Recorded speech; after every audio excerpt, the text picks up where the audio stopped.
Oke bosku ya, nah jadi di video kali ini saya mau mentutorialkan bagaimana cara mengatasi bahwasanya kalau di bagian oli gardan seperti ini itu banyak rembesan oli. Tuh coba diperhatikan ya. Nah ini biasanya diakibatkan oleh sil roda di bagian belakang itu yang aus ya, atau yang memang sudah umurnya. Nah pertama-tama kita buka dulu untuk bagian knalpot dan juga di bagian velg di sini ya.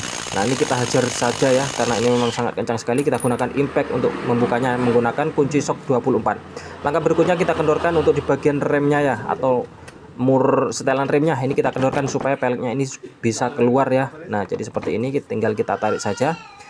Nah kemudian kita lepaskan untuk di bagian kampasnya seperti ini.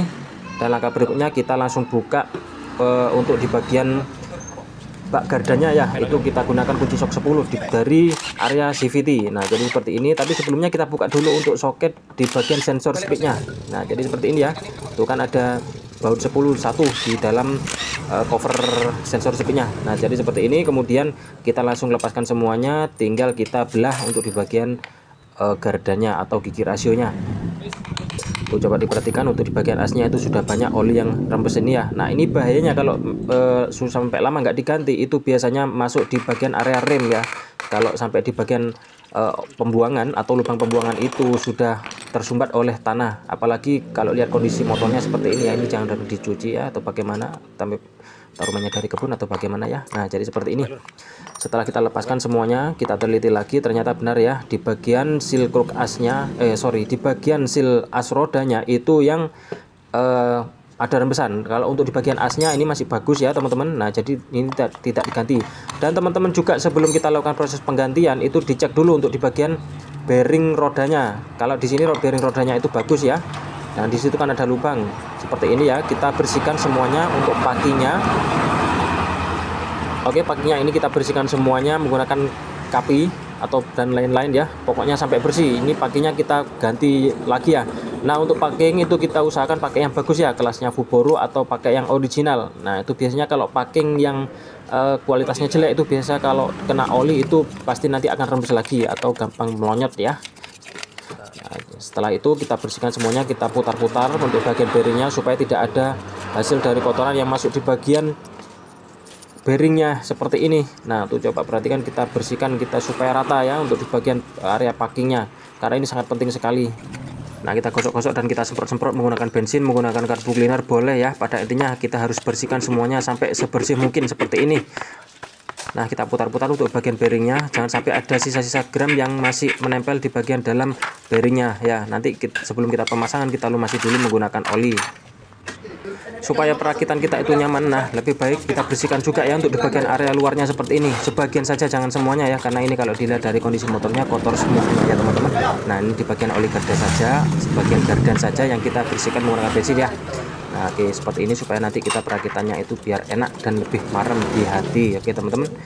Nah oke, kita lanjut, kita bersihkan semuanya ya seperti ini. Kita semprot dengan bensin, tuh kan mudah kan, karena memang sengaja kotorannya ini dari oli ya. Nah untuk langkah berikutnya kita langsung saja pasangkan seal yang baru ya. Nah kita pakai yang merek original ya. Nah jadi teman-teman proses pemasangan itu jangan terbalik ya. Kalau terbalik itu pasti nanti akan rembes lagi nggak lama. Nah jadi seperti ini, yang ada pirnya itu harus menghadap ke atas, atau pada saat posisi dipasang itu masuk di bagian dalam atau dimasuk di bagian oli gardan. Nah seperti ini ya, sekali lagi jangan sampai kebalik. Nanti kalau kebalik efeknya itu tidak lama umurnya. Sebelum pemasangan gigi rasio kita lumasi dulu di bagian bearingnya menggunakan oli seperti ini ya. Nah jadi nanti pada saat start awal itu sudah bisa langsung terlumasi. Nah oke, langkah berikutnya kita akan memasang untuk di bagian gigi rasionya, mulai dari belakang ya, kemudian tengah, dan di bagian gigi yang penghantarnya seperti ini. Nah oke, nah kita lumasi semuanya untuk di bagian gigi-giginya ya, kita putar-putar. Coba perhatikan di sini. Nah oke, jadi kita nanti aman pada saat start awal ya.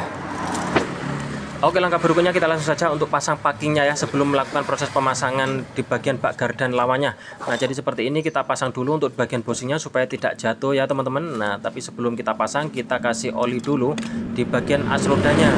Nah ini penting ya, sedikit saja, yang penting itu supaya nanti pada saat pemasangan baknya ini tidak nyelempit untuk di bagian seal rodanya teman-teman. Nah jadi seperti ini, kemudian kita pasang pakai perasaan ya. kira-kira jangan sampai nyelempit untuk di bagian silnya. Kalau nyelempit pasti nanti akan langsung rembes ya, karena sudah banyak kejadian seperti ini. Kemudian kita langsung kedok-kedok ya, kalau memang sudah rapat untuk di bagian packingnya, kemudian langsung saja kita pasangkan di bagian bautnya. Di situ jangan sampai ada yang tertukar ya, karena ada yang panjang ada yang pendek untuk bautnya. Nanti kalau kepanjangan pasti nanti akan putus dan akan dol ya. Oke, seperti ini kita pasangkan semuanya.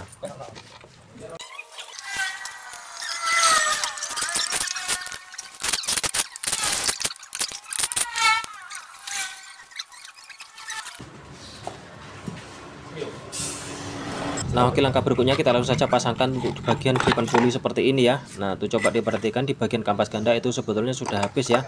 Cuman kita sudah konsultasi kepada yang punya, itu nanti seminggu lagi mau diganti. Nah, maka dipasang dulu seperti ini ya, karena memang dananya itu mepet. Kemudian kita kencangkan menggunakan kunci sok 19. Langsung saja kita beralih ke sebelah kanan, kita pasangkan untuk di bagian kampasnya. Tuh cara pasangnya seperti ini ya, mudah kan? Nah, kemudian langkah berikutnya kita kasih lumasi di bagian paha remnya atau ontelannya seperti ini, supaya pergerakan kapasnya itu tidak lengket.